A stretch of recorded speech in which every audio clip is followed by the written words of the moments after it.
Salut tout le monde, c'est Ananimal. Aujourd'hui on se retrouve pour une nouvelle vidéo dans laquelle on va faire un unboxing géant. Il va y avoir énormément de choses sur la table parce que très récemment j'étais en contact avec la marque Turtle Beach, qui est une marque hyper emblématique pour moi de la grosse époque PlayStation 3, arrivée PlayStation 4, etc.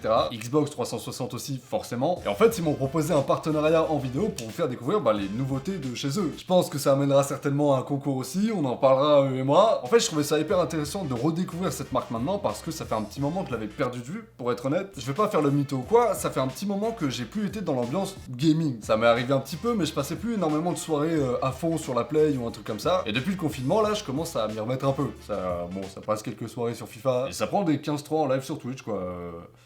Bon. Voilà donc les casques qui m'ont été fournis par Turtle Beach, et y a pas tout là. Oh!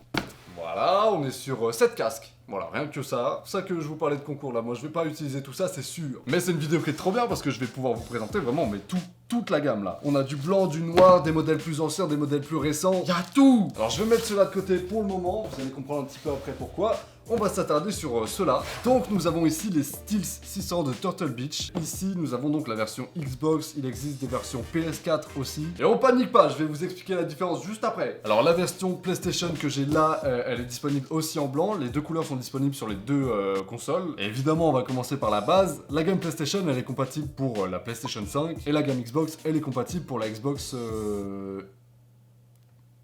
J'ai oublié le nom de la Xbox, mais ça va plus moi, hein. La Xbox Series X. Bon, c'est compatible avec les next-gen. Je vais garder sur la table une version PlayStation et une version Xbox pour vous montrer. Hop, je vais déballer ça. La plus grosse différence que vous allez trouver entre la version Xbox et la version PlayStation, ça va être tout simplement la manière de connecter le casque. C'est un casque sans fil et les deux consoles fonctionnent pas exactement de la même façon. Donc au niveau de la Xbox, comme c'est marqué sur la boîte, vous allez avoir une connexion directe. Donc vous synchronisez le casque à la Xbox et il n'y aura pas de soucis, ça fonctionne en Bluetooth. Et au niveau du casque PlayStation, vous allez avoir de fourni dans la boîte en plus un petit USB qui va servir de récepteur émetteur, et donc le mode de connexion ce sera pas le Bluetooth comme sur la Xbox, mais voilà, ça passera par l'USB. Et c'est juste comme ça, les consoles fonctionnent pas de la même manière. C'est pas ma faute, hein. D'ailleurs, c'est un truc à noter aussi, il est indiqué sur la version PS4 qu'elle est disponible pour Switch aussi, enfin qu'elle est compatible pour la Switch, ce qui a pas l'air d'être le cas sur la version Xbox. Autre chose évidemment, Xbox c'est Microsoft, donc vous allez pouvoir utiliser ce casque là sur PC. Seulement par contre, si vous avez du Bluetooth sur votre PC, sinon c'est mort. Et là où c'est peut-être pas hyper intuitif, c'est que vous allez pouvoir utiliser aussi le casque de PS4 sur PC, même si vous n'avez pas le Bluetooth parce que vous avez un USB. Pour ça, je suppose que la marque va pas être hyper contente que je le dise, mais tant pis. Si vous voulez jouer sur PC et être secure, on prend la version PlayStation, hein. Ce sera beaucoup plus simple, vous aurez aucun bug de Bluetooth, allez sur la version PlayStation. Par contre, si effectivement vous avez une Xbox, autant aller directement sur la version Xbox. Mais de manière globale, la compatibilité se fait beaucoup mieux sur la version PS4, donc autant y aller. Voilà, ça c'est ma petite analyse à moi, quoi, hein. Je sais plus où j'ai mis mon couteau pour les unboxings. Allez hop, ça part en couteau en plastique. Donc ici nous avons la version Xbox qui est très simple, vous avez des manuels d'utilisation. Ensuite vous allez trouver un petit connecteur en USB-C, ce qui est cool, je pensais pas trouver de l'USB-C sur un casque de gaming. Et nous avons évidemment le casque juste en dessous qui est sans fil et il n'y aura pas d'adaptateur. Tout est sans fil, il n'y a aucune connexion USB.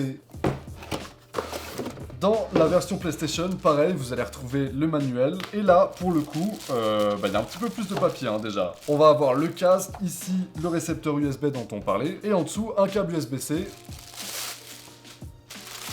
Alors pour que ce soit simple et reconnaissable, la version Xbox que j'ai sur la table c'est le blanc et la version PlayStation c'est la noire. Alors effectivement c'est un casque qui a un design de gaming. Là on peut pas se louper, ça fait gamer. Il y en a qui aiment, il y en a qui aiment pas. Après vraiment la marque Turtle Beach c'est son ADN. C'est du gaming depuis le début et honnêtement ça fait partie des casques les plus sobres qu'ils aient fait et que je connais évidemment, mais tout en gardant leur ADN quand même de base, qui fait qu'on remarque que c'est un casque gaming. Nous avons donc sur le côté un micro qui est dépliant, on a exactement le même sur la version PS4. Je fais que dire PS4 depuis le début, c'est compatible PlayStation, PS4, PS5, tout ça. Donc il y a la possibilité d'incliner le micro et en fait quand vous le rétractez, le micro se coupe. Donc si jamais vous êtes en train de jouer comme ça et que vous commencez à perdre, petit réflexe avant d'insulter tout le monde, Voilà. Hein. Au niveau des mousses sur ce casque, vous allez avoir du simili-cuir en haut. Au niveau des oreillettes, ça va être de la toile et un petit peu de simili-cuir aussi pour faire la jointure. C'est assez cool, le design est pas mal. Au niveau des boutons sur la version Xbox, tout se trouve sur le côté gauche. Vous avez un bouton de volume, c'est une molette. Ensuite, vous avez la possibilité de régler le volume du chat seulement, c'est-à-dire de gérer indépendamment le son du jeu et le son des voix des adversaires ou de vos potes, avec deux molettes différentes, ce qui est vraiment ultra pratique pour le coup. Vous avez un petit bouton pour modifier les modes. Ensuite, vous avez évidemment le bouton d'alimentation. Encore en dessous, la prise USB-C. Et là, vous avez de quoi synchroniser votre casque. En fait, quand vous le démarrez, il faut appuyer sur ce bouton-là et sur le bouton connexion de la Xbox. Et ils vont se synchroniser entre eux. Sur la version PlayStation, ça va bouger un tout petit peu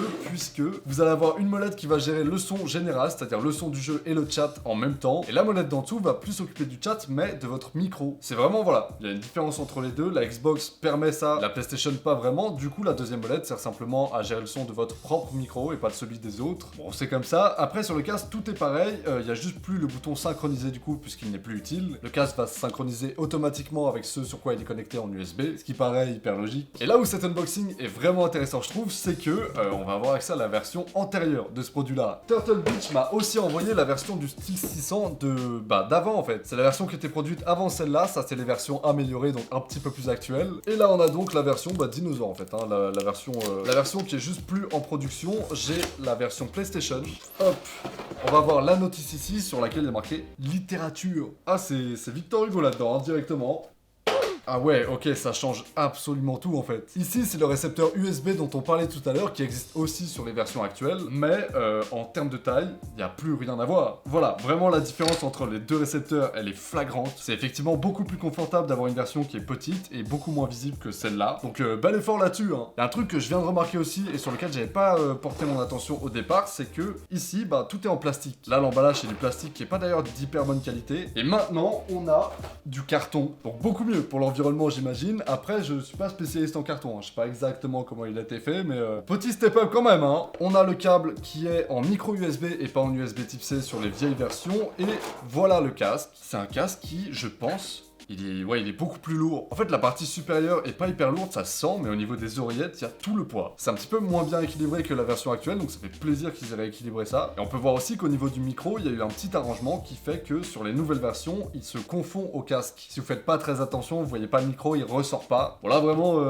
bon, il est là, on le voit direct, hein. Au niveau des molettes, on a à peu près la même chose, sauf que certains des boutons se retrouvent sur le côté. Et au niveau du plastique, il y a une grosse différence vraiment. On sent que, il y a eu de l'amélioration. C'est un plastique de vraiment meilleure qualité qu'on retrouve sur les nouvelles versions comparées aux anciennes. Là, c'est vraiment hyper léger. Sur les nouvelles versions, beaucoup moins. Peut-être que c'est plus dense. En termes de confort, j'ai jamais testé les vieilles versions. Ok, ça donne ça. Pour être honnête, c'est pas très agréable. Les mousses sont un petit peu dures. Elles appuient directement en dessous de l'oreille là. Ce qui est un endroit un peu sensible en vrai en plus. Donc bon, ça se porte, mais au bout de quelques heures, il y a moyen que il y ait des petites douleurs. Et je ressens aussi le fait que ça isole beaucoup moins. Quand j'ai porté la version Xbox, la nouvelle tout à l'heure, je m'entendais très peu parler. Là, c'est à peu près comme si j'avais pas le casque sur les oreilles. Donc ça a été retravaillé aussi, et c'est tant mieux. Alors maintenant, est-ce que j'ai cette sensation d'appui? Non, pas du tout. C'est des mousses qui sont vraiment plus molles, qui s'adaptent vraiment à la forme de la tête, et du coup qui vont pas directement appuyer là, ce qui est une très bonne chose. Et apparemment, c'est aussi un plus pour ceux qui portent des lunettes. Sur la boîte juste ici, vous avez marqué Glasses Friendly, qui veut dire amical aux lunettes. Vous pouvez porter des lunettes avec ce casque, normalement c'est pas un problème. En termes de style après, pour être honnête, j'ai pas ultra l'habitude de porter des gros casques de gamer comme ça, et il fait pas si gros quand on l'a sur la tête. C'est vraiment le truc qui me dérange sur les casques gamer d'habitude, c'est que j'ai l'impression de porter 2 camions sur les oreilles en fait. Là j'irais pas jusqu'à dire que c'est discret, mais ça se porte plutôt bien. Ça reste gaming, mais t'as pas l'air d'un alien non plus quoi. On est là sur des casques sans fil, donc qui ont quand même une portée qui est pas infinie. Au bout d'un moment, si vous vous éloignez trop, ça va couper. Et j'ai déjà fait des tests hors vidéo en étant connecté au PC qui est juste derrière moi. Je suis allé dans la pièce qui est juste derrière le mur là, la petite porte là. Bon écoutez, on va y aller directement. Ah, je me fais attaquer par mes meubles. Bref, j'ai ouvert cette porte et il commençait à y avoir des petites interférences, donc je dirais que la portée était à peu près 5-6 mètres, qui est pas, pour être honnête, très impressionnant, mais qui reste beaucoup mieux que de la connexion filaire. J'ai rarement vu des casques qui ont des câbles de 6 mètres. Donc ça, c'est la gamme 600, je vais mettre un casque de côté pour le garder sur la table et le débarrasser des autres. Puisqu'on va passer maintenant à la gamme 700, qui est la gamme de juste au-dessus. On a 50 € de différence entre ces deux casques, le Steel 600 vaut à peu près 100 €, 99,99 € exactement. Et là, nous avons un casque à 149 € qui est du coup l'évolution du Steel 600. Voilà donc le Steel 700, version PlayStation, version Xbox évidemment. Et on peut voir directement la différence ici, c'est des casques qui sont beaucoup plus sobres. Il n'y a pas de bleu sur le casque sur la version PlayStation, il n'y a pas de vert sur la version Xbox comme c'est le cas sur les 600. Et les coussinets ont l'air d'être en cuir, ce qui n'est pas le cas sur la version Steel 600 puisque c'est de la toile. Même principe après pour ce qui est des différences sur les versions PlayStation et Xbox. On a du coup un petit USB dans les versions PlayStation et les molettes vont être les mêmes. Bon, voilà, ça vous avez compris. Alors, du coup, peut-être je suis devenu con entre deux unboxings, mais j'arrive plus à l'ouvrir. Qu'est-ce qui se passe enfin? Ça se fait sur le côté, putain. Waouh, ok, la boîte n'a rien à voir non plus. Bon, déjà, elle s'ouvre sur le côté, c'est largement plus stylé, on va le dire. C'est juste beaucoup mieux. On a donc le casque qui est directement présenté et un petit peu incliné dans la boîte, ce qui rend trop bien. En dessous, le petit manuel, le câble USB-C, la connectique aussi en USB pour la version PlayStation. Et là, bah, on est juste trop bien en fait, hein. Je vois pas le micro d'ailleurs. Ok. Le micro, il est à l'intérieur du casque pour le coup, il est pas sur le côté, il se range dedans, ce qui fait qu'on le voit presque pas quand il est rangé, ce qui est, je trouve, une bonne chose. Et en termes de confort... Ah ouais. Ah ouais, non, c'est vraiment mieux. C'est propre, hein. Oh, j'ai envie de le laisser sur mes oreilles, là. Non, vraiment, je suis pas très fan des casques de gaming d'habitude parce que, bah, ils privilégient pas assez le confort selon moi.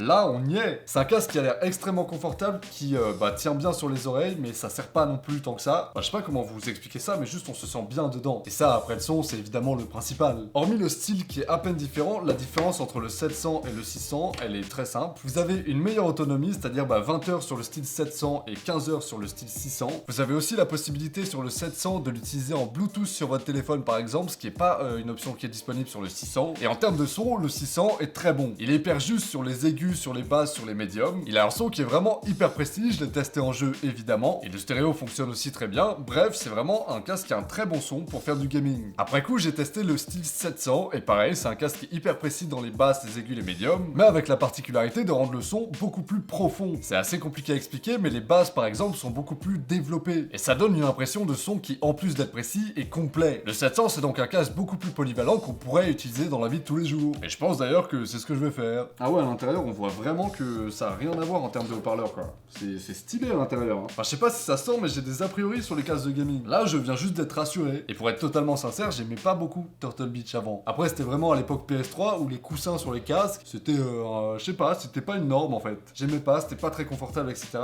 Et là, ils ont fait un step de ouf dans mon estime. C'est des très bons casques que je vous recommande sans problème. Alors certes, ça reste un petit peu cher pour la version 700, mais la version 600 est un petit peu plus abordable. On est quand même sur 100 €, ça reste un billet, mais on a du sans fil, un micro, un son qui est très bon, une portée qui est raisonnable, etc. Et si vous mettez 50 € de plus, vous avez un son qui est encore meilleur, une autonomie qui est encore meilleure, etc. etc. C'est pas une obligation d'acheter le 700 si vous jouez un petit peu longtemps et tout, c'est juste que pour le coup, ce sera un petit peu plus confortable. Mais si vous n'avez pas le budget, le 600 ira très bien aussi, hein. Bref, voilà, c'était une vidéo unboxing à l'ancienne, où juste on déballe les trucs, on parle dessus, ça m'a fait grave plaisir pour le coup. Vous avez évidemment le lien de ces casques en description si jamais il vous intéresse ou vous voulez plus d'informations dessus. De mon côté, je vous retrouve mardi prochain pour une nouvelle vidéo. Vous pouvez aussi me retrouver depuis pas très longtemps sur Twitch. Allez voir ça, le lien est aussi évidemment en description, et puis voilà, ciao!